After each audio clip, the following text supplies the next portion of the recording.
आज हम उस महान व्यक्ति स्वामी विवेकानंद जी के बारे में बात कर रहे हैं, जिनकी प्रशंसा जितनी भी की जाए वो कम ही होगी। स्वामी विवेकानंद जी बहुत ही साधारण और सरल व्यक्ति थे और सदैव दूसरों की मदद करने वाले व्यक्ति थे। तो आइए जानते हैं आज हम स्वामी विवेकानंद जी के बारे में। स्वामी विवेकानंद जी का जन्म 12 जनवरी 1863 कोलकाता में हुआ था। स्वामी विवेकानंद वेदांत की विख्यात और प्रभावशाली आध्यात्मिक गुरु थे। उनका वास्तविक नाम नरेंद्र नाथ दत्त था। उन्होंने अमेरिका स्थित शिकागो में सन 1893 में आयोजित विश्व धर्म महासभा में भारत की ओर से सनातन धर्म का प्रतिनिधित्व भी किया था। आध्यात्मिकता से परिपूर्ण वेदांत दर्शन अमेरिका और यूरोप के हर एक देश में स्वामी विवेकानंद जी की वक्तृता के कारण ही पहुंचा।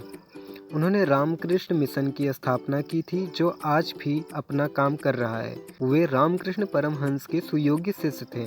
कलकत्ता के एक कुलीन बंगाली कायस्थ परिवार में जन्मे विवेकानंद आध्यात्मिकता की ओर झुके हुए थे। वे अपने गुरु रामकृष्ण देव से काफ़ी प्रभावित थे, जिनसे उन्होंने सीखा कि सारे जीवों में स्वयं परमात्मा का ही अस्तित्व है। भारत में विवेकानंद को एक देशभक्त सन्यासी के रूप में माना जाता है और उनके जन्मदिन को राष्ट्रीय युवा दिवस के रूप में भी मनाया जाता है, जो कि 12 जनवरी को होता है। शिक्षा की बात करें तो सन 1871 में 8 साल की उम्र में नरेंद्र नाथ ने ईश्वर चंद्र विद्यासागर के मेट्रोपॉलिटन संस्थान में दाखिल लिया, जहां वे स्कूल गए। 1877 में उनका परिवार रायपुर चला गया। 1879 में कलकत्ता में अपने परिवार की वापसी के बाद वह एकमात्र छात्र थे जिन्होंने प्रेसिडेंट कॉलेज प्रवेश परीक्षा में प्रथम डिवीज़न अंक प्राप्त किए थे। वे दर्शन, धर्म, इतिहास, सामाजिक विज्ञान, कला और साहित्य विषयों के एक उत्साही पाठक थे। इनकी वेद, उपनिषद, भगवद गीता, रामायण, महाभारत और पुराणों के अतिरिक्त अनेक हिंदू शास्त्रों में गहन रुचि थी। 1881 और 1884 के दौरान ये सेंस बैंड ऑफ होप में भी सक्रिय रहे, जो धूम्रपान और शराब पीने से युवाओं को हतोत्साहित करता है। स्वामी विवेकानंद के शिक्षा दर्शन के आधारभूत सिद्धांत निम्नवत हैं।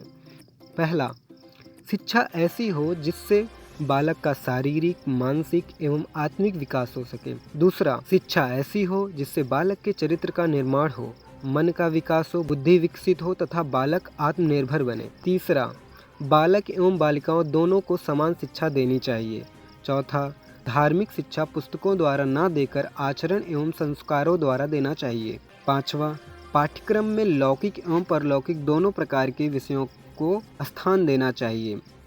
छठा, शिक्षा गुरु गृह में प्राप्त की जा सकती है। सातवां, शिक्षक एवं छात्र का संबंध अधिक से अधिक निकट का होना चाहिए। आठवां, देश की आर्थिक प्रगति के लिए तकनीकी शिक्षा की व्यवस्था हो। नौवां, सर्वसाधारण में शिक्षा का प्रचार एवं प्रसार किया जाना चाहिए। 10वां, मानवीय एवं राष्ट्रीय शिक्षा परिवार से ही शुरू करनी चाहिए। 11वां, शिक्षा ऐसी हो जो सीखने वाले को जीवन संघर्ष से लड़ने की शक्ति दे। स्वामी विवेकानंद के अनुसार व्यक्ति को अपनी रुचि को महत्व देना चाहिए। एक पत्र में वे लिखते हैं, शिक्षा क्या है? क्या वह पुस्तक विद्या है? नहीं। क्या वह नाना प्रकार का ज्ञान है? नहीं, यह भी नहीं। जिस संयम के द्वारा इच्छा शक्ति का प्रवाह और विकास वश में लाया जाता है और वह फलदायक होता है, वह शिक्षा कहलाती है। शिक्षा का उपयोग किस प्रकार चरित्र गठन के लिए किया जाना चाहिए, इस विषय में विवेकानंद कहते हैं, शिक्षा का मतलब यह नहीं है कि तुम्हारे दिमाग में ऐसी बहुत सी बातें इस तरह ठूंस दी जाएं जो आपस में लड़ने लगें और तुम्हारा दिमाग उन्हें जीवन भर हजम न कर सके। जिस शिक्षा से हम अपना जीवन निर्माण कर सके, मनुष्य बन सके, चरित्र गठन कर सकें और विचारों का सामंजस्य कर सकें, वही वास्तविक में शिक्षा कहलाने योग्य है। अर्थात उनके कहने का मतलब है, शिक्षा का लक्ष्य अथवा उद्देश्य तो मनुष्य का विकास ही है। अब हम स्वामी विवेकानंद जी के कुछ अनमोल वचन पर ध्यान देते हैं। उठो, जागो और तब तक नहीं रुको जब तक लक्ष्य प्राप्त नहीं हो जाए। और वो कहते हैं, हर आत्मा ईश्वर से जुड़ी है, करना ये है कि हम इसकी दिव्यता को पहचानें। और वो कहते हैं, एक विचार लें और इसे ही अपनी ज़िंदगी का एकमात्र विचार बना लें। इसी विचार के बारे में सोचें, सपना देखें और इसी विचार पर जिएं। आपके मस्तिष्क, दिमाग और रगों में यह एक विचार भर जाए, यही सफलता का रास्ता है। इसी तरह से बड़े बड़े आध्यात्मिक धर्म गुरु बनते हैं। वो ये भी कहते हैं, एक समय में एक काम करो और ऐसा करते समय अपनी पूरी आत्मा उसमें डाल दो और बाकी सब कुछ भूल जाओ। और वो कहते हैं कि घबराओ मत, पहले हर अच्छी बात का मजाक बनता है, फिर विरोध होता है और फिर उसे स्वीकार लिया जाता है। और वो कहते हैं, एक अच्छे चरित्र का निर्माण हजारों बार ठोकर खाने के बाद ही होता है। और वे कहते हैं, जब तक आप खुद पर विश्वास नहीं करते तब तक आप भगवान पर विश्वास नहीं कर सकते। जो कुछ भी तुमको कमज़ोर बनाता है, शारीरिक, बौद्धिक या मानसिक, उसे जहर की तरह त्याग दो। उनकी कुछ कहानियाँ हैं जो हमें प्रेरणा देती हैं, हमें ज़िंदगी में आगे बढ़ना सिखाती हैं। आइए हम उन कहानियों की थोड़ा चर्चा करते हैं। एक बार स्वामी विवेकानंद अपने आश्रम में सो रहे थे। तभी एक व्यक्ति उनके पास आया जो कि बहुत दुखी था और आते ही स्वामी विवेकानंद के चरणों में गिर पड़ा और बोला, महाराज, मैं अपने जीवन में खूब मेहनत करता हूँ, हर काम खूब मन लगाकर भी करता हूँ, फिर भी आज तक कभी सफल व्यक्ति नहीं बन पाया।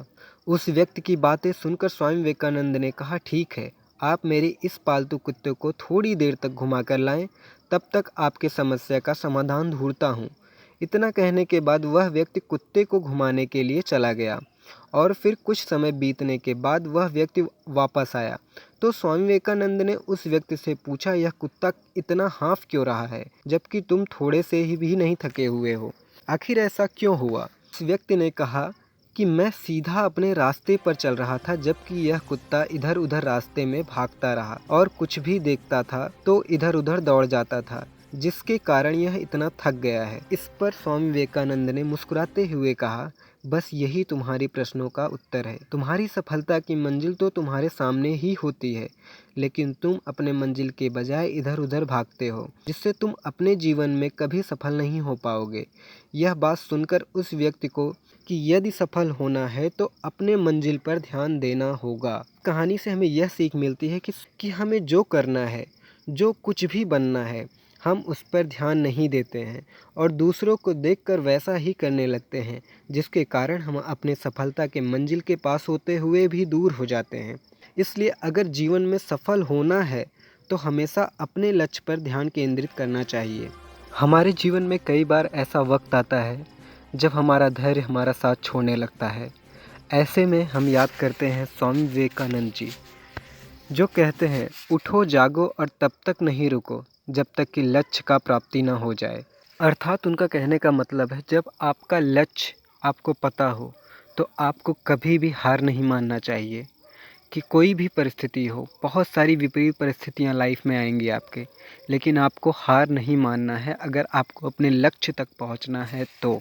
इसलिए स्वामी विवेकानंद जी की यह बात अगर मनुष्य अपने अंदर ले तो शायद जीवन में कभी असफल ना रहे, सफलता उसको ज़रूर मिलेगी। हमारी ज़िंदगी में दो तरह के प्रॉब्लम्स होते हैं। पहला प्रॉब्लम ये होता है, अगर हम कुछ नहीं कर रहे होते हैं तो हमारी ज़िंदगी में प्रॉब्लम्स आने शुरू हो जाते हैं। और दूसरा, जब हम कुछ कर रहे होते हैं तो उनमें प्रॉब्लम्स आना। दोनों प्रॉब्लम्स में थोड़ा सा अंतर है और जो कि बहुत महत्वपूर्ण है। पहला ये कि अगर हम कुछ नहीं कर रहे हैं और हमारी ज़िंदगी में प्रॉब्लम्स आ रही हैं तो वो प्रॉब्लम्स एक दिन कम नहीं बल्कि बढ़ते जाएंगी। और अगर हम कुछ कर रहे हैं और उस वक्त प्रॉब्लम आ रहा है तो वो प्रॉब्लम एक दिन ख़त्म हो जाएगा। इसलिए हमें कर्म करते रहना चाहिए, कर्म से कभी हार नहीं मानो।